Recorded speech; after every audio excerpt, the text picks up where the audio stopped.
Panthers fans, something big is happening at training camp. A hometown hero might be cut. A battle is brewing at wide receiver. And an intense clash between offense and defense is heating up under the Carolina sun. Buckle up, because this preseason just turned personal. It's getting intense in Carolina, folks. The Panthers' offense and defense are going at it hard. Not in fights, but in pure, gritty football. There's fire in the air. And behind all of it, quiet drama that could shake up this roster. Let's start with the big picture. This was day 3 of full padded practice. The players are sore, sweaty, and grinding like it's week 1 of the regular season. And guess what? FanFest is coming up this Saturday at Bank of America Stadium, and it'll be fully padded too. That's right, real hitting, real pads, and real football. No more walkthroughs or soft reps. But fans, they've been locked out of camp this year. Why? Because of construction. The team's building an indoor facility, and it's just not safe for fans to be around, so FanFest might be the only time this summer we see them live in front of a home crowd. That means FanFest isn't just a fun day anymore. It's the emotional heartbeat of this offseason. Now let's talk roster battles, because they're getting real. Hunter Renfrow, the hometown kid from Myrtle Beach, started camp strong. People were buzzing. His footwork, his routes, he was cooking defenders, a true underdog story. But now, he's dealing with a hamstring injury. And for a guy fighting for a roster spot, that's terrible timing. As they say, slow guys don't pull hamstrings. It's bad luck, but Renfrow isn't giving up. According to insiders, he's been working hard on special teams. He's creating separation, breaking ankles, and turning heads. One reporter even said he's taking souls out there. That's how sharp his routes have been when he's on the field. But he's in a fight for survival. His main competition? David Moore. And with young guys like Jimmy Horn Jr. and Jalen Coker already making strong cases, this wide receiver room is tight. Then there's more injury news. Newly added edge rusher Patrick Jones, too, formerly with the Vikings, is dealing with a respiratory issue and hasn't been practicing. The Panthers need depth there, and this setback hurts. Everything about this camp is high stakes. From veterans trying to prove they still belong to underdogs clawing their way into the final 53, the pressure is real. Every rep matters. Every snap could be someone's last chance. This team is sharpening itself, and emotions are running high. Panthers fans, what's your gut say? Should Renfrow make the final roster? Who's your WR6 right now? Drop your thoughts in the comments and don't hold back. This is your team too. Something's brewing in Carolina, and it's not just the offense making headlines. While all eyes have been locked onto Bryce Young and the new look receiving core, something quieter and just as important is happening on the other side of the ball. The battle for the Panthers' backup cornerback spots is on fire, and 2 unexpected names are turning heads. Let's talk about Chow Smith-Wade first. A rookie out of Washington State, this guy had to step in last year when J.C. Horn got hurt. Now, he's playing like he wants to make sure that never happens again without him being ready. He's swatting passes. He's jumping routes. He even came down with an interception during practice. This isn't just a guy hoping to stick around. This is a young man trying to take someone's job. Then there's Shemar Bartholomew, and honestly, with a name like that, he already sounds like a shutdown corner. He's been all over the field, making plays, sticking to receivers like glue, and showing the kind of confidence that turns a depth piece into a starter. Now, to be clear, the Panthers brought in veteran Mike Jackson hoping he'd hold down that depth role. But he's been torched a few times, especially by rookie wideout Teteroa McMillan, and the coaches are noticing. The truth is, that nickel corner spot, it's wide open.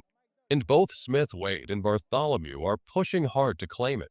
And while the wide receivers have been getting all the social media love, especially T-Mac with his insane catch radius, it's the defensive backs who are quietly stealing the spotlight at camp. But let's circle back to Bryce Young for a second. Yes, he's thrown a few picks. Yes, balls are getting tipped and batted down. And yes, some fans are panicking. But listen, this is camp. This is where you take risks, where you experiment, where you fail on purpose to grow. It's the football equivalent of a driving range. You're not trying to hit it perfect. You're working on your mechanics, your timing, your feel. And that's what Bryce is doing. He's pushing the limits of his arm, his chemistry with receivers, and testing throws he might not even try in a real game. Would you rather he throws picks now or in week one with the game on the line? Exactly.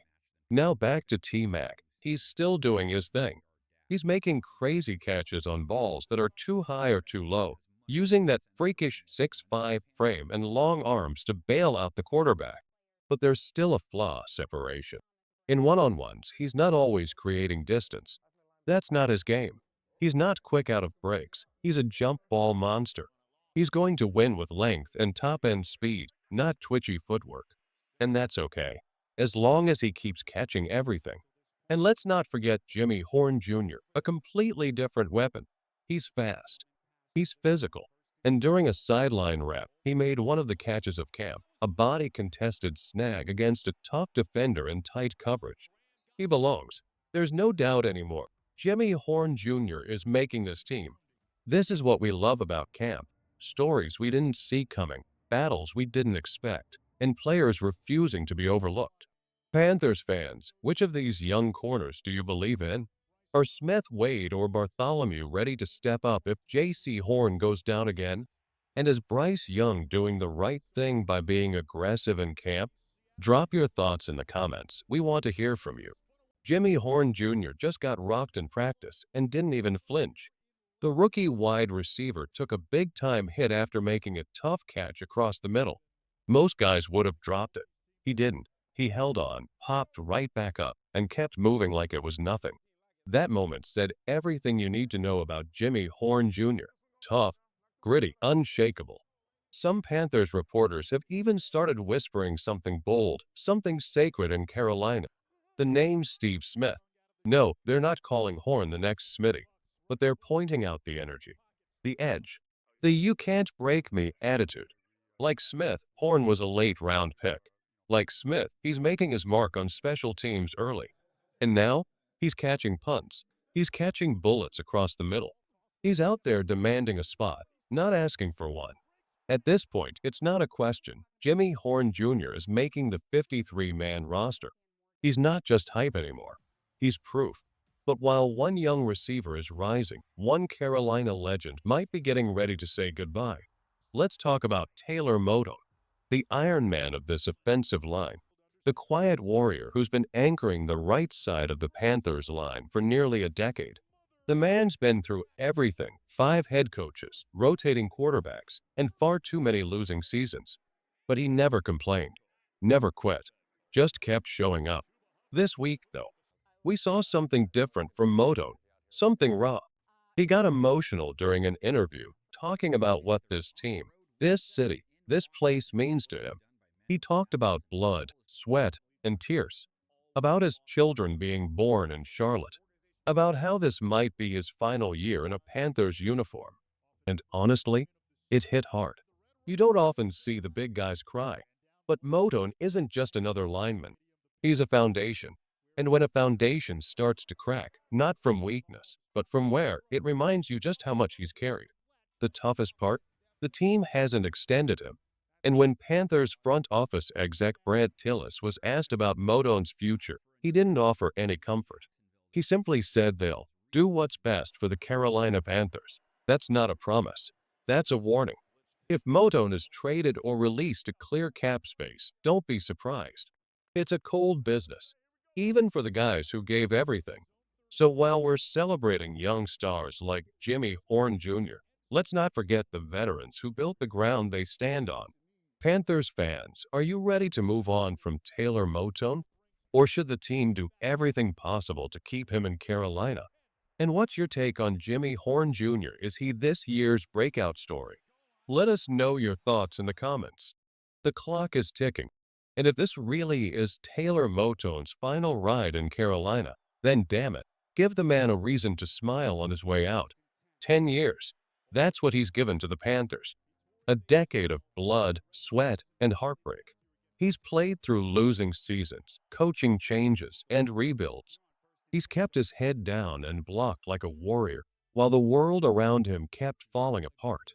And now, Now, the team's talking about doing what's best for the Panthers, not what's best for him. So, if this is the end, let's send him out swinging. Let him feel the energy of a real playoff push. Let him walk out of that tunnel one more time to a roaring crowd with something on the line. Don't let this man's last memory be a dead season and a cold goodbye. But while we're on the topic of the offensive line, let's talk about a battle that's heating up fast, and it might decide the future of this offense. Austin Corbett versus Cade Mays. Center position. Winner gets the keys to the trenches. Corbett looks healthy, lean, and downright scary when he's moving in space. But Cade Mays, he's the wild card, the Swiss Army knife. He stepped up when Corbett went down, and some inside the building think he might just have the edge because your best ability is always availability. And here's the real twist. With injuries piling up, especially Chandler Zavala out for a few weeks, the Panthers might need to hold onto these guys instead of using them as trade chips. Because once you lose a lineman in week 4, it's too late to go shopping. Linebacker? Still a question, but that defensive line is opening up holes wide enough to drive a truck through. If Trevin Wallace or Christian Razibum or whoever steps up can simply do their job, shoot the gaps, and make clean tackles, then maybe, just maybe, this front seven won't need help from the outside. And if you want a dream pick for next year, write this name down and tattoo it on your fan heart.